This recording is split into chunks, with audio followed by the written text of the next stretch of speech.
Who pays more in taxes? You or Jeff Bezos? You.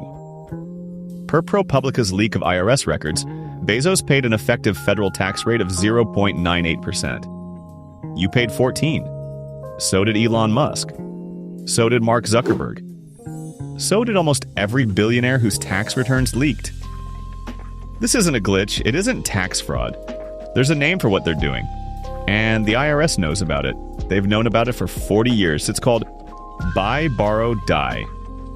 3 words. 4 if you count the comma. Sounds like a sticker on the back of a 2003 Subaru. It is also the entire architecture of how the IRS taxes wealth. The rich don't pay taxes on their money because they don't take their money out. They borrow it, like a mortgage, except the house is $200 million in Amazon stock, and nobody ever pays it off. Picture a guy, $100 million in Amazon stock. He wants to buy a yacht. The yacht costs $1 million. Option 1. He sells $1 million of Amazon stock. The IRS sends him a bill for $238,000 in capital gains tax. He gets the yacht, but he just paid for half of it twice. Once at the dealership, once at the IRS. Option 2. He calls his bank. Picks up the phone, says, "Hi, I have $100 million in Amazon stock. Lend me $1 million." The bank, which would lend its own children for $100 million in collateral, says, "Sure, here's $1 million at 4% interest." He buys the yacht. He pays 0 taxes. Because he didn't sell anything.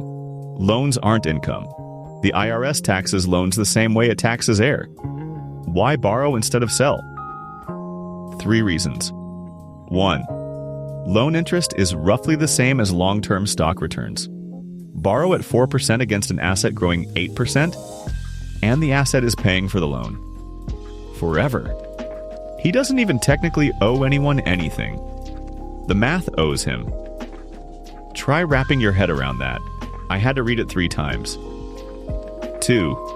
The original stock keeps growing. He didn't sell it.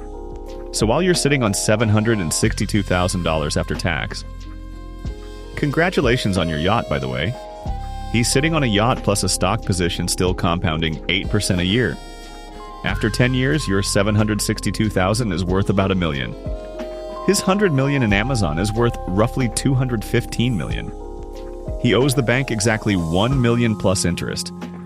If your jaw isn't on the floor yet, congratulations on still having a pulse. 3. And this is the part that makes the entire system run.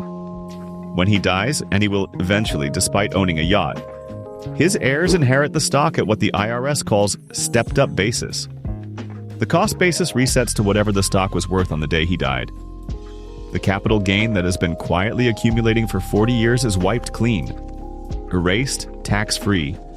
40 years of compounding gains vanished, just because someone died at the right time. The heirs sell some stock, pay off the loan, keep everything else.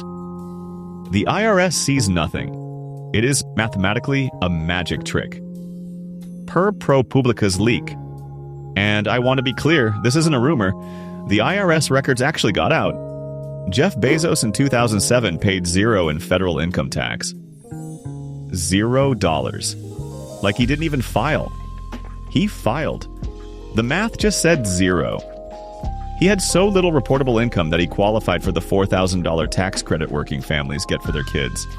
The 3rd richest man on earth got the same tax break as a school teacher.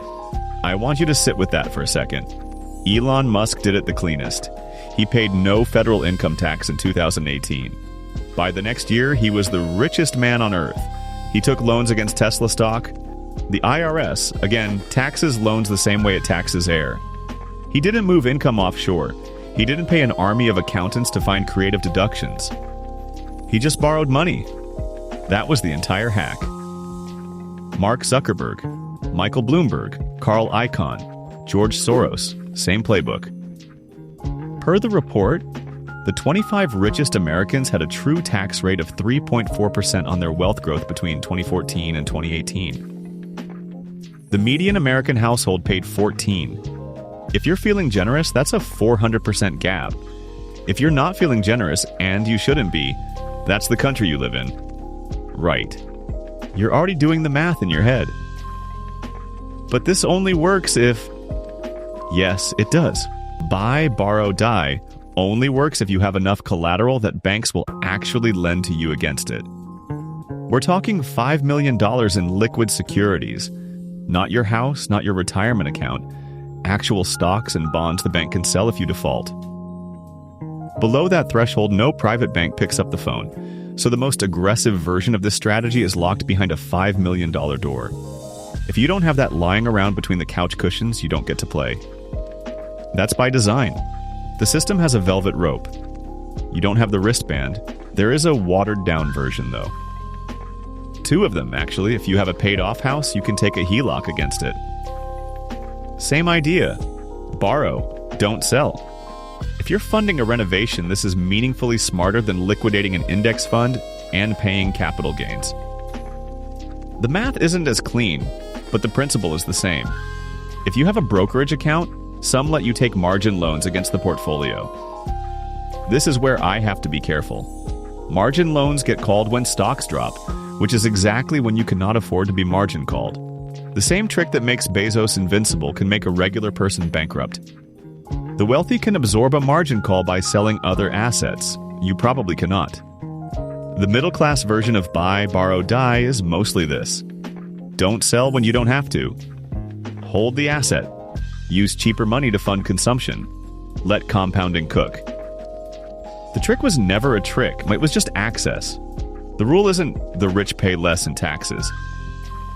That phrase is too small. It implies they're playing the same game, just better. They're not. They're playing a completely different game, with a completely different rulebook. A rulebook the IRS wrote, the banks underwrite, and the people who'd benefit most from understanding it have no idea it exists. Now you do. And nobody's going to tell you that.